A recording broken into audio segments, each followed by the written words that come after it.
This is a life-giving word production, a channel dedicated to spreading the undiluted word of God. It is the Spirit who gives life. The flesh profits nothing. The words that I speak to you are spirit and they are life. John chapter 6, verse 63. New King James Version. Welcome. Ungehisi aje kama baada ya kuandika namba nitazame ili tuende pamoja. Ungehisi aje wakati kiongozi wako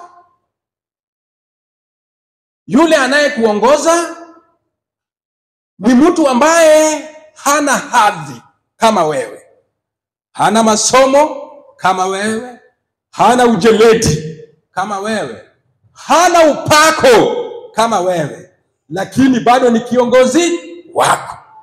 Swali langu asubuhi ya leo ni je, ungehisi aje? Bwana Yesu asifiwe. Ungehisi aje kama kiongozi wako hana vyeti kama vyako? Hatumii kwa kiwango unachotumiwa.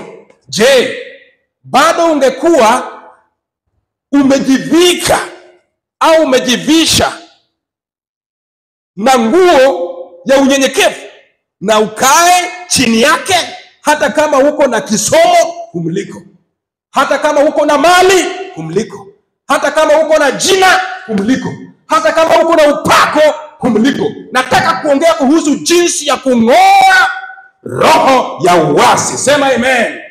Roho ya uasi ni kansa au saratani. Imemaliza wengi, imefungia watu wengi mlango, imefanya watu wengi wa stagnate. Hallelujah. Kwa sababu unyenyekevu huleta kuinuliwa. Na tunaposema kwamba unyenyekevu inaleta kuinuliwa, haimaanishi kwamba utainuliwa hapo. Unaweza inuliwa hapo au uinuliwe kwingineko, lakini chenye najua ni kwamba unyenyekevu huleta nini? Kuinuliwa. Sema amen. Na shetani hataki unyenyekee. Hata kazini umepewa cheo kidogo, kacheo kidogo tu, lakini umefura, unakanyaga vichwa vya watu mpaka wadosi wenyewe wanauliza, na huyu mtu tukimuongeza cheo, Bwana asifiwe, si ataharibu hii kampuni? Wacha niwaongeleshe kuhusu jinsi ya kung'oa roho ya uasi. Nilikuwa nimeandika kwa kimombo definition ya uasi of rebellion. Kwa sababu ya muda, just allow me to read it a little bit. Rebellion, definition of rebellion. Rebellion is opposition to authority and always begins in the heart. It always manifests as disobedience, choosing not to go the way directed or not doing what you are being told to do. Rebellious human nature rejects authority, desiring freedom from any restrictions and accountability. With an arrogant and defiant attitude, it says, I don't need rules or anyone telling me what to do. I will do things the way I want to do them. And in that connotation, kuna neno ambayo inaitwa iniquity. Niruhusu nikufundishe hii. Iniquity mara nyingi sana iko kwa Biblia. Na watu wengi wanashangaa hii iniquity ni nini. Bwana asifiwe. Hata mimi ilinisaidia sana. Iniquity is, or iniquity comes from the Greek word anomia or anomia.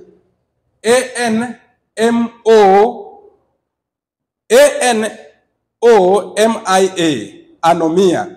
And it comes from the root word ni anomos. Sababu ni mambo mingi. A meaning without.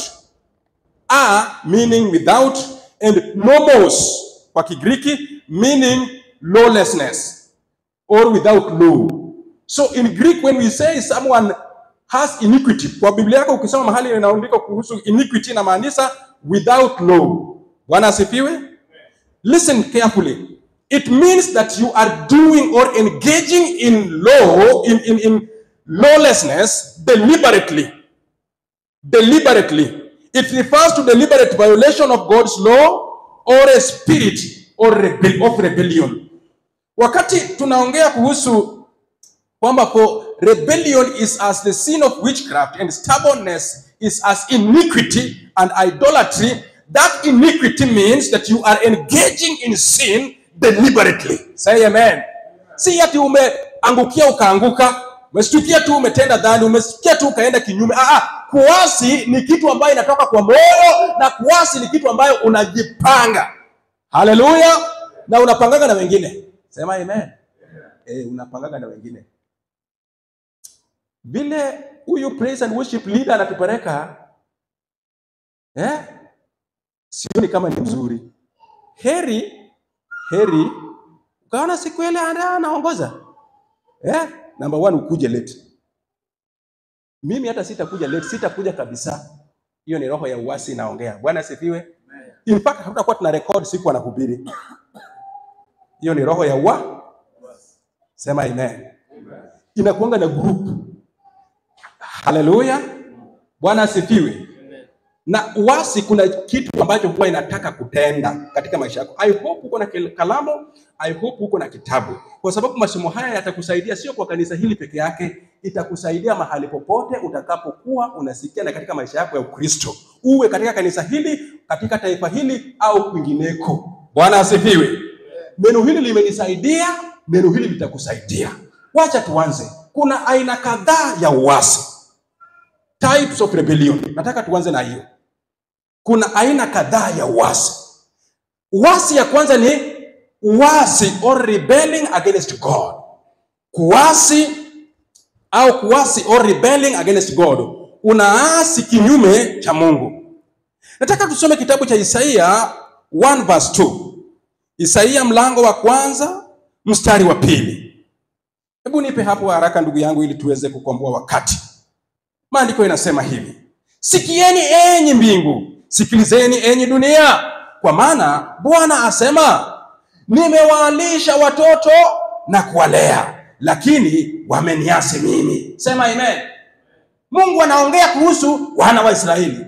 Amewalea, amewainua, amewalinda, amewachunga, amewapigania, amewabariki, lakini wameamua kufanya nini? Kumuasi. Kwa hiyo uasi ya kwanza ni kule kuasi kutoka kwa Mungu. Unapoasi kutoka kwa Mungu, hautendi yale ambayo Mungu anataka utendi. Na kama unayatenda, hautendi jinsi Mungu anataka uyatende. Unayatenda kwa tamsi yako mwenyewe. Sema amen. Hiyo ni kuasi kwa Mungu. Wanasema kwamba wameniasi mimi. Na huko kuasi kuna kuanga na matokeo. Tunajua Adamu na Hawa baada ya kumwasi Mungu, sote tunajua matokeo yake. Haleluya. Ukisoma kitabu cha Jeremia chapter 5 verse 23 to 25. Jeremiah chapter 5 verse 23 to 25. Mungu baada anaongea kuhusu aina hii ya uasi. Inasemaje? Jeremiah 5:23 to 25. Inasema hivi: lakini watu hawa wana mioyo ya ukaidi na ya uasi. Narudia, Jeremiah 5:23 to 25. Lakini watu hawa wana mioyo ya ukaidi na ya uasi. Wamegeukia mbali na kwenda zao. Endelea. Hao hawaambiani wenyewe, sisi na tumuogope Bwana Mungu wetu, anayetupatia mvua za masika na za vuli kwa majira yake, anayetuhakikishia majuma ya mavuno kwa utaratibu. Endelea. Matendo yenu mabaya yamezuia haya yote. Dhambi zenu zimewazuia msipate mema. Sema amen. Bwana asifiwe. Unaona hapa penye tumesoma, maandiko inasema kwamba watu hawa wako na moyo, verse 23. Watu hawa wako na moyo, a defiant heart. Yaani moyo ambayo ni moyo ya kukaidi, moyo ya kuasi. Hawajiambilii wenyewe kwamba jamani, wacha tumrudie Mungu. Ukiwa na moyo wa uasi huwezi ukamrudia Mungu. Ukiwa na moyo wa uasi huwezi ukamheshimu Mungu. Ukiwa na moyo wa uasi huwezi ukajipeana kwa kazi yake Mungu. Maandiko inasema in verse 24 kwamba hawawezi wakajiambia wenyewe kwamba tumrudie huyu Mungu ambaye anatupa mvua kwa majira yake. Sema amen. Mvua hapa inaashiria baraka. Yeye anatuagizia wiki za mavuno. Haleluya. Pengine umelia unahitaji wiki yako ya mavuno ifike, lakini roho ya ukaidi itafanya usifikie wiki yako ya mavuno. Verse 25 inasema hawa watu, wacha nisome. Inasema hivi verse 25, na matendo yenu mabaya yamezuia haya yote. Kwa hivyo dhambi huzuia, dhambi hasa dhambi ya ukaidi na ya uasi huzuia watu wasipate baraka. Pigia Bwana makofi mazuri katika jina la Yesu Kristo. Aina mbili ya uasi ni uasi kinyume cha wazazi. Rebellion against parents. Uasi kinyume na wazazi. Ukisoma Waefeso 6:1-3. Waefeso mlango wa 6 mstari wa kwanza hadi wa 3 unasemaje? Tafadhali naomba unipe. Waefeso 6 mstari wa kwanza. Inasema hivi: enyi watoto, watiini wazazi wenu katika Bwana, kwa kuwa hili ni jema. Endelea. Waheshimuni baba yako na mama yako. Hii ndiyo amri ya kwanza yenye ahadi. Malizia verse 3. Verse 3. Imekwama. Inasema upate baraka na uishi siku nyingi duniani. Sema amen. Sema amen. Ukaidi kinyume cha wazazi inaanza kwa kutotii maagizo. Unaambiwa tenda hili, hautaki kutenda. Jinsi unaendelea kutotii wazazi, hiyo kutotii itajengeka, itakuwa ifike kiwango cha ukaidi. Bwana asifiwe. Haleluya. Kama bado tuko pamoja tufanya hivi. Inaanzanga kwa kutotii maagizo. Osha vyombo, unakataa kuosha. Bwana asifiwe. Tuongee pamoja. Kazi gani tena unapeanga watoto? Bado watoto wako ni wadogo. Usichelewe kutoka shule, usicheze barabarani, si ndio? Wanakataa kusikia. Pastor, hakikisha saa 1 jioni umefika wapi? Nyumbani. Lakini wewe unaona huyo mzae hajui chenye anasema. Haleluya. Bwana asifiwe. Hiyo kutotii huwa inaendelea mpaka inafika kiwango cha ukaidi. Ukaidi ni kutotii ambayo imekolea. Sema amen. Hiyo ukifika hapo itafika mahali ikufukuze kutoka nyumbani. Mwana mpotevu. Haleluya. Alikataa kutii, akakataa kutii, hiyo roho ya uasi ikamfanya ang'oke, atoke aende kwake. Roho ya uasi imefanya watu wengi hata wako Nairobi hapa kwa sababu waliasi nyumbani. Waliasi, wakafanya visanga, wakawa wanatafutwa na polisi. Ukawa nyumbani huwezi kaa juu roho ya uasi. You are against your parents. Anakuambia usitembee na fulani, usiende muziki, usifanye hii, usifuatane na hivi, lakini wewe unaona ni kama hajui. Na hiyo hali ikakufikisha au ikakuingiza mahali ambapo sasa lazima unatafutwa na polisi, unatafutwa na walimwengu. Sema amen. Niliambiwa kwamba shule ya walimwengu ambayo tuliambiwa utafundishwa kama umekataa kutii wazazi haihitaji school fees. Hello? Haihitaji nini? Ulisikia usiposikia la? Hiyo ni moja, na ingine ni asikia asiyefunzwa na mamaye ufunzwa na imagine haihitaji school fees. Sawa? So ikawa sasa unatafutwa na walimwengu. Ikabidi ufanye nini? Ukuje Nairobi. Nairobi umekuja, bado umekataa kuacha uasi huo. Uasi against God na against your parents. Alafu you expect to reach your weeks, your days, your months, your years of blessings. Haiwezekani. Haiwezekani. Wacha tuende kwa haraka kidogo. Ukisoma kitabu cha Waefeso Waefeso wa pili mlango wa 3 mstari wa kwanza hadi wa 9, andika, sitasoma yote lakini andika. 2 Timothy chapter 3 verse 1 to 9. Inasema aje? 2 Timothy chapter 3 verse 1 to 9. Inasema hivi: lakini ya kupasa ufahamu jambo hili, kwamba siku za mwisho kutakuwa na nyakati za hatari. Endelea. Kwa maana watu watakuwa wenye kujipenda wenyewe, wenye kupenda fedha, wenye kujisifu, wenye kiburi, wenye kumkufuru Mungu, wasiowatii wazazi wao. Sema amen. Nyakati za mwisho. Kwa hivyo hii hali ambayo unaona watoto hawataki kutii wazazi ni ishara kwamba tuko nyakati za mwisho. Sema amen. Hello. Ilikuwa naona mchezo mwingine mtandaoni, vile watoto watadili na wazazi wao kwa election ya 2027. Hello. Naomba uniangalie. Nilikuwa ninaona mtandaoni vile watoto wameamua vile watadili na wazazi wa 2020. Walikuwa anangoja tu mzae akitoka tu kwa nyumba, dadi unaenda wapi? Kupiga kura. Sema kupiga kura. Nisaidie na ID. Mzazi anadila, toa ID. Akishachukua ID anamwambia rudi kwa nyumba ufanye nini? Ulale. Hello. Hiyo kitu ilifanya nimejifunza mambo mengi ambayo zingine sitawaambia hapa. Wacha nikwambie, badala ya kufanya hivyo, si umuongeleshe tu. Muongeleshe tu, baba, ni vyema tufanye hii na tufanye ile bila kuvurutana. Sema amen.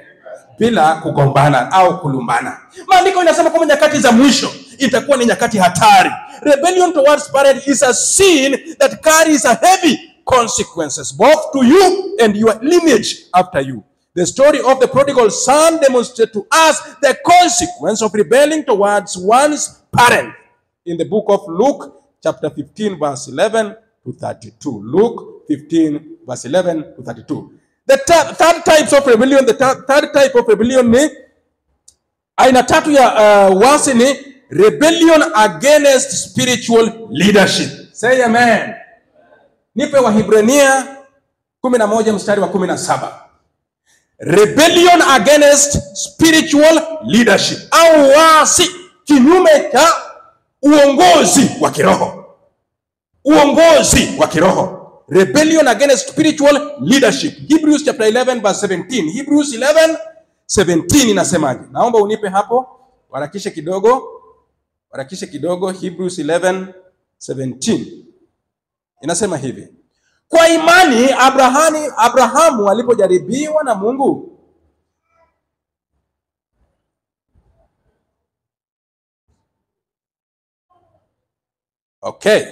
kwa imani Abrahamu alipojaribiwa na Mungu alimtoa Isaka kuwa dhabihu. Yeye aliyekuwa amezipokea ahadi za Mungu alikuwa tayari kumtoa mwanawe, aliyekuwa mwanawe wa pekee awe dhabihu. Sidhani kama ni kama nimeandika ni kama sibeandika the right scripture. Hii ni the third type of rebellion ambayo imefunga watu wengi sana. Sana. Imefanya watu wanatembea ni kana kwamba hawataki kutembea. Wanafanya vitu ni kana kwamba thank you. Ni Hebrews 13 verse 17. Hebrews 13:17. Samahani. Hebrews 13:17. Inasemaje? Hebrews 13:17. Thank you. Inasema hivi: watini viongozi wenu na kujinyenyekeza chini ya mamlaka yao, kwa maana wao wanakesha kwa ajili yenu kama watu watakaopaswa kutoa hesabu. Watini ili wafanye kazi yao kwa furaha, wala si kama mzigo, maana hiyo haitakuwa faida kwenyu. Mtu aseme amen. Hiyo ni neno la Mungu. Imagine ati inasema watini viongozi wenu na kunyenyekeza chini ya mamlaka yao, kwa maana hao wanakesha kwa ajili yenyu kama watu watakaopaswa kutoa hesabu. Watini ili wafanye kazi yao kwa furaha, wala si kama mzigo, maana hiyo haitakuwa na faida kwenyu. Sikiza, unapofanya mtumishi wa Mungu afanye kazi kwa mzigo, Biblia inasema kwamba haiwezi ikakuletea baraka. Haleluya, Bwana asifiwe. Kwa hivyo roho ya uasi inafanya baraka isikuje kanisani. Bwana asifiwe. Are we together? Are we together? Naomba nifundishe polepole ndio uelewe. Mahali ambapo mchungaji amekwazwa, askofu amekwazwa, mwinjilisti amekwazwa. Bwana asifiwe. Fanya hivi kama unaniona. Alafu unajua wenye huwa wanakwazwa zaidi? Sema associate pastors. Sisemi hapa Bethany, mimi nafundisha mwili wa Kristo all over the world. Amen. Associate pastors ndio huwa wanakwazwa sana, na kupitia hapo wanakosa kupata baraka. Sio wote. Bwana asifiwe. Kwa sababu wengi wao pengine wanajiona, inaweza kuwa ni kweli kwamba wanabeba mzigo kubwa zaidi, lakini hawapati recognition. Haleluya. Kwa hivyo wanajikwazwa au wanakwazwa. Na wengine wao tumejua wanaingiwa na hii roho ya uasi. Anachukua watu 20-10, anaenda kufungua kanisa ambayo inaongozwa na uasi. Sema uasi. Sema uasi. Nilisema uasi inakuanga roho. Na hii roho lazima tuing'oe katika jina la Yesu. Sema amen. Uasi huwa inaangalia hivi, ni kama roho ya usengenyo. Inaangalia, hii roho yangu inaweza tembea na nani? Hii roho yangu inaweza tembea na nani? Inaweza tembea na Paul. Paul, si tuende tufanye hii. Amen. Bwana asifiwe. Roho ya uasi. Maandiko inasema kwamba lazima tuwatii wale ambao wanatuchunga katika mambo ya kiroho. Haimaanishi kwamba uweze ukakaa usema la, haimaanishi kwamba uweze ukasema hii si neno la Mungu au hii si mapenzi ya Mungu, lakini unapoisema unaisema na nia gani? Unaporekebisha unarekebisha na nia gani? Je, ni nia ya kujenga au ni nia iliyojawa na roho ya uasi? Watini viongozi wenu na kujinyenyekeza chini ya mamlaka yao. Ukisoma kitabu cha Numbers 16 verse 1 to 35, hatutasoma yote, kwa hivyo andika chini. Numbers 16 verse 1 to 35. Hapo utaona akina Kora, akina Dathan. Nilisema kwamba hii roho inakuanga inakusanyisha watu. Kora aliweza kusanyisha watu ili wa rebel against Moses. Na mlijua nyote au mnajua matokeo yake. 2 Timothy chapter 3 verse 1 to 9. 2 Timothy chapter 3 verse 1 to 9. Pale penye tulisoma utaona jinsi hii roho inafanya kazi. Ukisoma verse 8 hapo, because of wakati ninarukaruka, verse 8 inasema aje? Kama vile Yane na Yambre walivyopingana na Musa, vivyo hivyo watu hawa hupingana na ile kweli. Hawa ni watu wenye akili zilizopotoka ambao wamekataliwa kwa mambo ya imani. Ukiwa na hii roho, kazi yako au nia yako ni kupinga ukweli, ni kupinga yule ambayo Mungu ameweka awe kiongozi wako. Mtu apigie Bwana makofi katika jina la Yesu. Aina ya uasi, the fourth type of rebellion ni rebellion against governmental authority. Rebellion against governmental authority. Uasi kinyume cha serikali. Uasi. Na uasi kama huu saa zingine inapokolea inafanya hata kuwe na vita katika nchi. Kule Kongo tunajua wanachopitia kupitia waasi wa M23, na hapa duniani kumejawa na waasi aina mbalimbali. So I want to talk about rebellion against governmental authority. Kindly give me Romans chapter 13 verse 1 to 2. Romans chapter 13 verse 1 to 2. And then we shall also read Jeremiah 29 verse 7. Jeremiah 29 verse 7. Romans chapter 13 1 to 2 inasema hivi. Kila mtu na atii mamlaka inayowatawala. Nitarudia. Kila mtu na atii mamlaka inayotawala. Kwa maana hakuna mamlaka isiyotoka kwa Mungu. Nazo mamlaka zilizopo zimewekwa na Mungu. Mtu aseme amen. Mtu aseme amen. Hata kama unajisikia hutaki kusema amen, sema tu amen. Hata kama hausupport serikali hii, sema tu amen. Bwana Yesu asifiwe. Maandiko inasema kila mtu na atii mamlaka inayotawala. Kwa maana hakuna mamlaka isiyotoka kwa Mungu. Nazo mamlaka zilizopo zimewekwa na Mungu. Verse 2 inasemaje? Naomba unisikie kwa umakini. Kwa hiyo yeye anayeasi dhidi ya mamlaka inayotawala anaasi dhidi ya kile kilichowekwa na Mungu. Haleluya! Nao wale wafanyayo hivyo watajiletea hukumu juu yao wenyewe. Amen. Amen. We have not been appointed to fight and rebel against the earthly governments, but rather to pray for them and seek their well-being. God knew that we can effectively propagate the gospel in a peaceful environment. In a peaceful environment. However, this does not mean that we can appoint ourselves this doesn't mean that we cannot point out wrongdoings of the government. And as we carry out this democratic right of ours, we must do so with a clear motive as Christian. Sikia kwa makini. Biblia inasema kwamba sisi sote tufanye nini? Tutii serikali iliyoko. Bwana asifiwe. Kwa sababu kila serikali imewekwa hapo na nani? Nisikie kwa umakini. Serikali yote inapowekwa na Mungu inawekwa kwa sababu ya kusudi tatu. Haleluya. Kumbuka hii demokrasia sisi Mungu alichagua. Mungu mamlaka yake ilikuwa ni theocracy, lakini ukaidi wetu ikafanya tuwekewe demokrasia. Sasa demokrasia mnapochagua viongozi wenu inakuanga ni mambo matatu. 3 lessons. Amen. Hiyo inaweza kuwa Mungu anataka iwe lesson kwenu.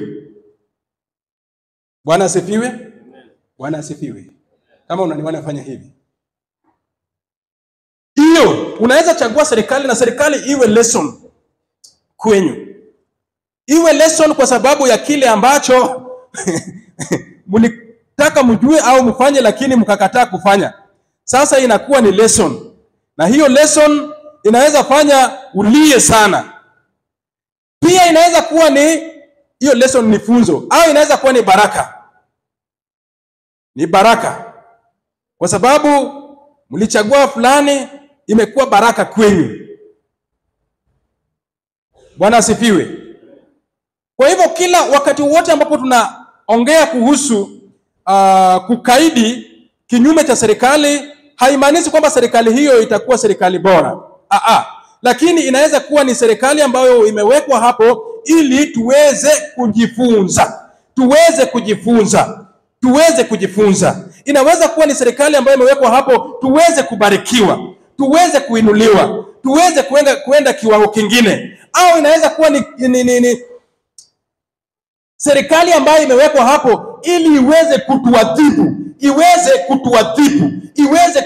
Kwa hivyo Mungu anaweza weka serikali ili iadhibu watu wakaidi. Mtu aseme amen. So kila serikali inapowekwa pale, langu na lako ni kuwaombea according to Jeremiah 29 verse 7. Jeremiah 29 verse 7 inasemaje? Jeremiah 29 verse 7 inasema hivi.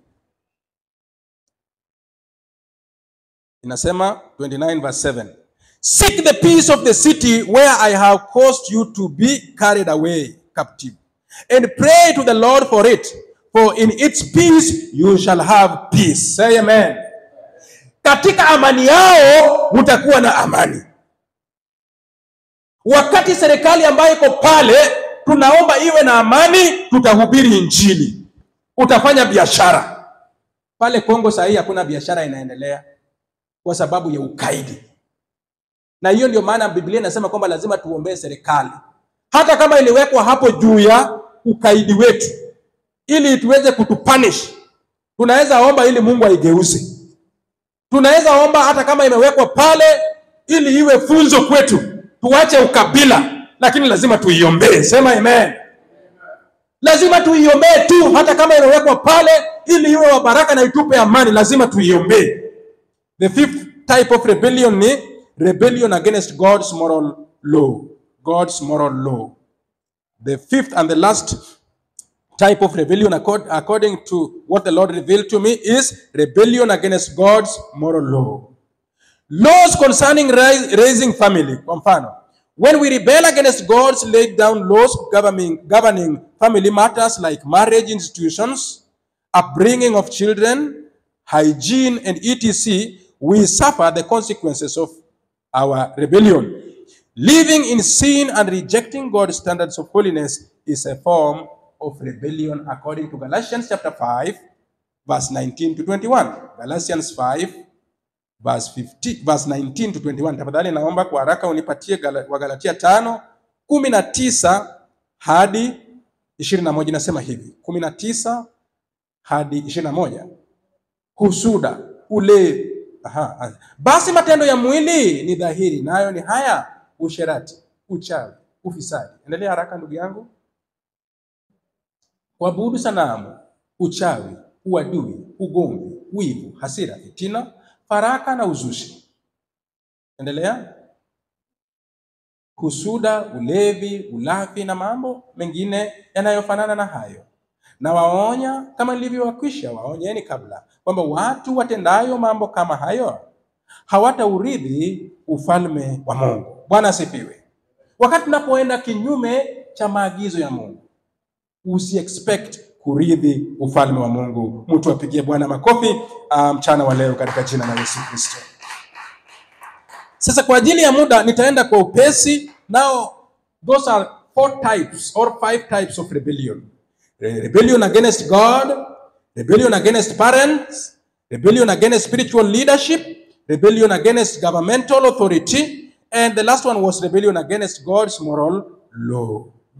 Now I want to talk about the fruits of rebellion. Fruits of rebellion, au matunda ya uasi. Kwa sababu uasi unapokuja inakuanga na kusudio lake.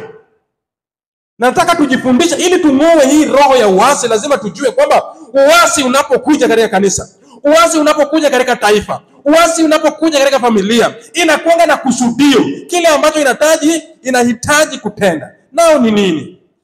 Ya kwanza, uasi inafanya tutengane na Mungu. It separates us from God's blessing.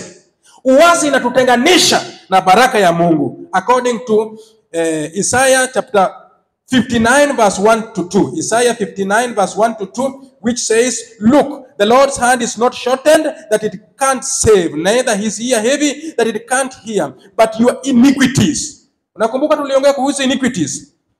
Your iniquities have separated between you and your God, and your sins have hidden his face from you so that he will not hear. Kwa hivyo uasi unapokuja, kazi ya uasi ni kututenganisha na baraka ya Mungu. Hiyo ni tunda la kwanza la uasi. Kwa hivyo ukiona umetenganishwa na baraka yako, angalia na ujiulize, je, ninatembea kwa utiifu au natembea kwa uasi? Ukiona upako wako unaanza kurudi chini, jiulize, je, ninatembea chini ya uasi au natembea chini ya utiifu?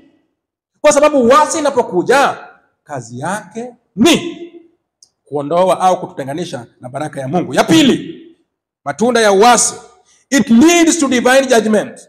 Uasi inafanya tupate ghadhabu ya Mungu. It leads to divine judgment. Inafanya tupate ghadhabu ya Mungu, according to Romans 13 verse 1 to 2, ambayo tulikuwa tumesoma, let every person be subjected to the governing authority. For there is no authority except from God, and those that exist are appointed by God. Therefore, He who resists the authority withstands the ordinance of God. And those who withstand will receive to themselves judgment. The Bible expressly states that every government is allowed by God either to be a blessing, a lesson, or a punishment to its citizens. A blessing, a lesson, or a punishment to its citizens. The third fruit of rebellion ni kwamba it opens doors to evil influences. Tunda lingine la uasi ni kwamba inafungua malango ya evil influences according to Ephesians 4:27. 4:27 Waefeso inasema hivi. 4:27 inasema neither give place to the devil. Yani usipeane nafasi kwa shetani. Usipeane nafasi mahali pa kukanyaga kwa shetani. Kwa sababu uasi ni kukule kupeana shetani mahali pa kukanyaga. Akisha kanyaga, wala msipe ibilisi nafasi. Akisha kanyaga, ataanza kukuvuruga. Baada ya kukanyaga, ataanza kuleta uharibifu. Akisha kanyaga, ataondoa amani. Akisha kanyaga, huyo ibilisi ataanza kuvuruga mambo. Kwa hivyo msipatie ibilisi, Waefeso 4:27. Usipatie ibilisi nafasi. Na uasi inafanya shetani apate nafasi maishani mwetu. Pigia Bwana makofi mazuri katika jina la Yesu Kristo. Whenever you choose to be a rebel, or you join a group of rebels, you expose yourself to Satan's attacks. This happens because the spiritual covering is removed. Listen. Unaona watu wengi wakitaka kupigwa na ibilisi, jambo la kwanza ambalo shetani atafanya ni kuondoa. Kama alikuwa anakuja kanisani religiously, ataanza kutoka. Kama alikuwa na hudumu, ataondolewa. Next nini? Ni mapigo inakuja. Ili apigwe akiwa peke yake. Kwa hivyo jihadhari sana ukiona kwamba hiyo roho inakuingia, ili usiwe unakwazwa tu, usiwe katika kongamano la watakatifu. Pengine kuna kitu ambacho ibilisi anakupangia, na hiyo ndio tunataka tuondoe mchana wa leo. The fourth fruit of rebellion, it hinders God's promises from being fulfilled in our lives. It hinders, inazuia baraka ya Mungu kutotimia maishani mwetu according to Hebrews chapter 3 verse 18 to 19. Hebrews 3:18 to 19. Naomba unipe hiyo. Wahibrania 3:18 na 19. Inasemaje? To whom did he swear that na nani hao ambao Mungu aliapa kuwa kamwe hawataingia rahani mwake isipokuwa ni wale waliokataa kutii? Endelea. Hivyo tunaona kwamba hawakuweza kuingia kwa sababu ya kutoamini kwao. To whom did he swear that they would not enter into his rest, but to those who were disobedient? We see that they were not able to enter because of their unbelief. Unbelief, disobedience, and rebellion works hand in hand, and they all hinder God's promises from being materialized in our lives. Unbelief, disobedience, and rebellion zinafanya kazi kwa pamoja, na yote kusudio lake ni kwamba usipokee baraka ambayo Mungu amekuahidi. Mpendwa, ahadi ya Mungu ni kweli, ahadi ya Mungu ni amen, lakini roho ya uasi, roho ya kutoamini, roho ya ukaidi itafanya usipate baraka yako. The last fruit tonight, the last fruit is it leads to eternal separation from God. It leads to eternal separation from God. Ukisoma Matthew 7:23 inasema 7:23, and then I will tell them, I never knew you. Depart from me, you who practice lawlessness or iniquity. They stubbornly engage in disobedience to God's way and standard for redemption. It is the devil who leads them astray. For to rebel against God is to embrace the devil. Bwana asifiwe. Bwana Yesu asifiwe. Unapomkataa Mungu unampokea ibilisi. Niruhusu nisome kitabu cha John chapter 10 verse 26 to 28. John 10:26 to 28. But you do not believe because you are not of my sheep. As I said to you, my sheep hear my voice, and I know them, and they follow me. I give everlasting life to them. They will neither perish, and no one will snatch them out of my hand. Ukiwa na roho ya ukaidi, hauwezi sikia chenye wanasema. Hauwezi sikia chenye unaambiwa. Na kutosikia wakubwa wako wa kiroho ambao ni viongozi ambao Mungu ameweka pale, unajifungulia njia ya kukosa baraka yako na pia kutenganishwa na Mungu. Naomba tusimame. Naomba tusimame.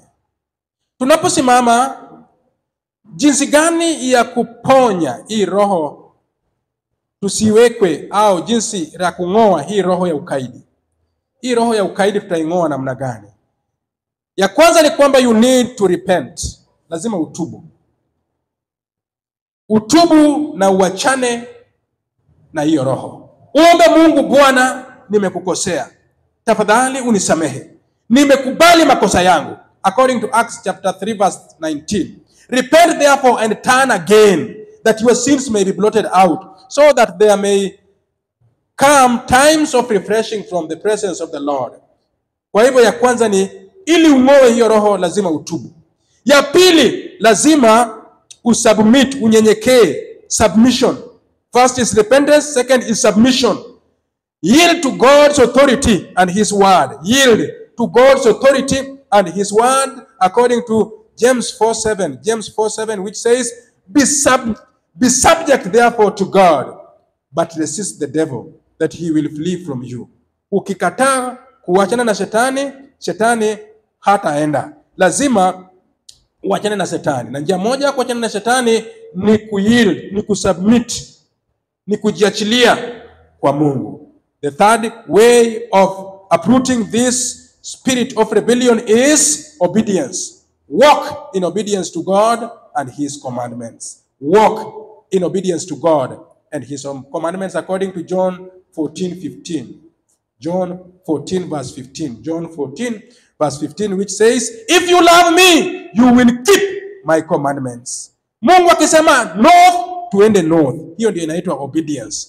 And the last way, or the last way of uprooting the spirit of rebellion is humility. Humility au unyenyekevu. Recognize God's sovereignty and live humbly therefore before him, according to 1 Peter 5:5-6. 1 Peter 5, chapter 5, verse 5-6, which says, likewise, you younger ones, be subject to the elder. Yes, all of you, clothe yourself with humility towards one another. For God resists the proud, but gives grace to the humble. Humble yourselves, therefore, under the mighty hand of God, that he may exalt you in due time. Pigia Bwana makofi mazuri katika jina la Yesu Kristo. If there is any area in your life where you are rebelling against God, against his word, or against his appointed authority, now is the time to repent and surrender back to him. Ask God for the grace to walk in obedience and avoid the path of rebellion, the path of destruction. Nataka tu kila mmoja wetu kwa dakika kidogo uende mbele za Bwana.